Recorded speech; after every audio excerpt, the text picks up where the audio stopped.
মালতী, মা মালতী, কই গেলি রে মা? এদিকে আয়।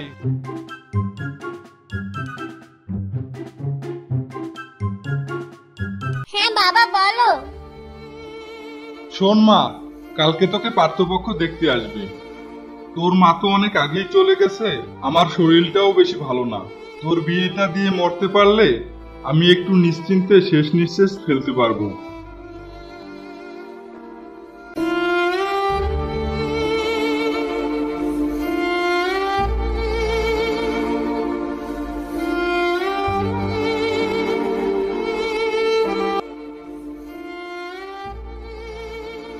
রতন, তুমি আমাকে ভুলে যাও, আমি আর তোমার সাথে দেখা করতে পারবো না।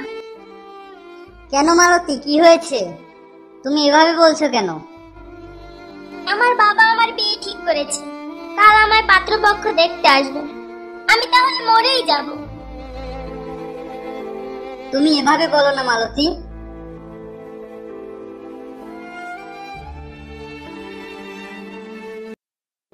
আমি আজই বাড়িতে গিয়ে তোমার কথা বাবা মাকে জানাবো। আমি তোমাকে অনেক ভালোবাসি, আমি তোমাকে বিয়ে করতে চাই মালতী। তুমি কোনো চিন্তা করো না।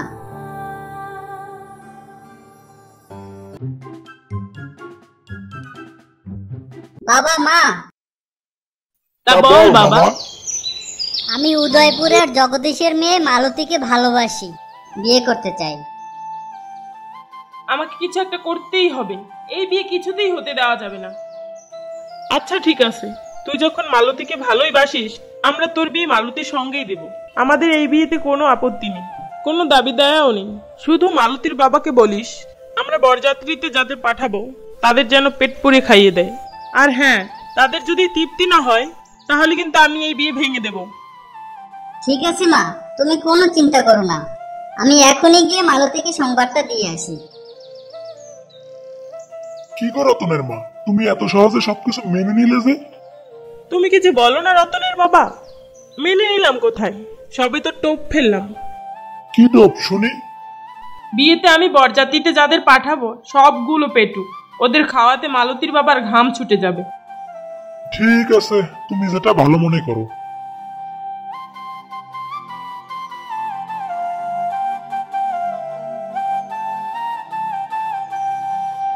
মালতী মালতী, তোমার একটা খুশির খবর দিতে এসেছি। কি শুনি? বাবা মা আমাদের সম্পর্কটা মেনে নিয়েছে, বিয়েতে তাদের কোনো দাবি দায়াও নেই।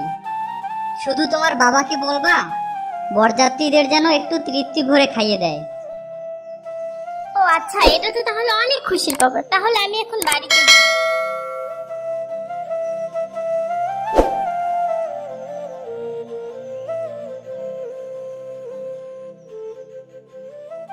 বাবা বাবা, আমি তোমায় কিছু কথা বলতে চাই। হ্যাঁ বল মা। বাবা, আমি নবাবপুর গ্রামের সুতিপাড়ার রতনকে ভালোবাসি, আর সেও আমাকে ভালোবাসে। কিন্তু মা, তারা তো আমাদের থেকে ধনী। রতনের বাবা এই সম্পর্ক কিছুতেই মেনে নিবে না। না বাবা, তুমি এটা নিয়ে চিন্তা করো না। রতন তার বাবা মাকে আমার কথা বলেছে, তারা সবকিছু মেনে নিয়েছে। তাদের কোনো দাবি দয়াও নেই, শুধু বরযাত্রীদের তৃপ্তি ভরে খাইয়ে দিলেই হবে। ও এই কথা, ও নিয়ে তুই কোনো চিন্তা করিস না মা। তুই আমার একমাত্র মা মরা মেয়ে, তোকে অনেক ধুমধাম করে বিয়ে দেব।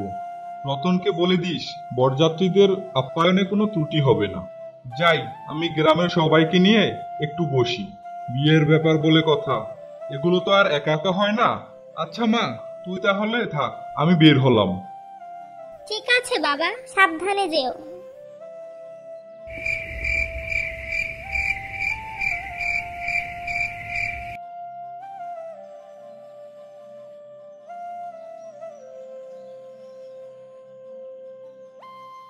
রমেশ দাদা, আমার তো আপনার ছাড়া আর তেমন কেউ নেই। আমার মেয়েটার তো বিয়ে ঠিক হয়েছে, এখন কিভাবে কি করা যায়? নারেন দাদু, আপনারা তো সবাই মিলে বিয়ের আয়োজন শুরু করেছেন। ওদিকে তো রতনের মা ফোন দিয়ে গেছে। কি হয়েছে ভাইপো, বলতো? রতনের মা ফোন দিয়ে গেছে। মালতীর বিয়েতে সব পেটুকদেরকে পাঠাবে, যাতে আমরা তাদের পেট পুরে খেতে দিতে না পারি, আর তাহলেই সে এই বিয়েটা ভেঙে দিবে। নরেন কাকু, আমার মা মরা মেয়েটার কপালে বুঝি আর সুখ জুটলো না।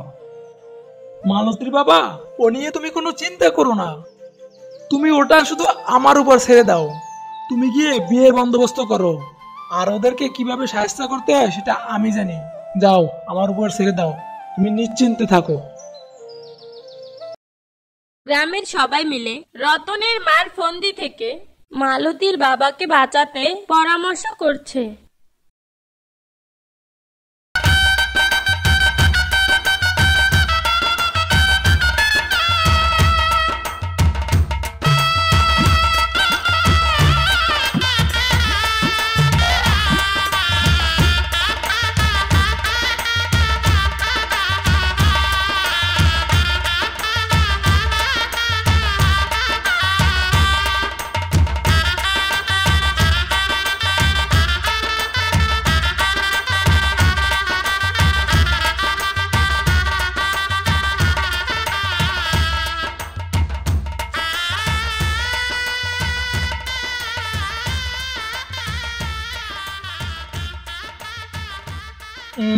আসলে যে কিভাবে বলি, আসলে বরযাত্রীদের এটা বলাও তো ঠিক হবে না।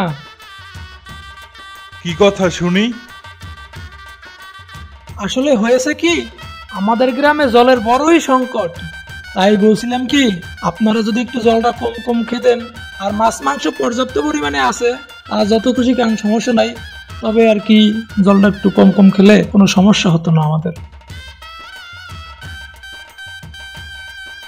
রতনের মা বলেছে ওদের কিছুতেই সফল হতে দেওয়া যাবে না, সবাই মিলে ওদের সব জল শেষ করে দিতে হবে।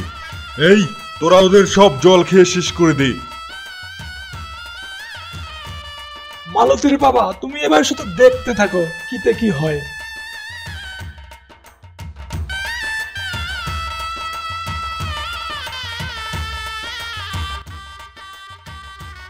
জল খেয়ে তো পেটই ভরে গেল, মাছ মাংস তো কিছুই খেতে পারলাম না।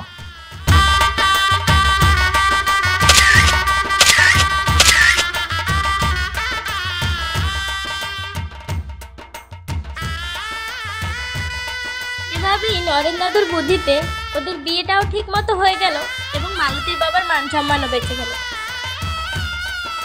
ভিডিওটি ভালো লাগলে চ্যানেলটি সাবস্ক্রাইব করে পাশে থাকা বেল আইকনটি বাজিয়ে দিন এবং বন্ধু আমাদের পাশে থাকুন। ধন্যবাদ।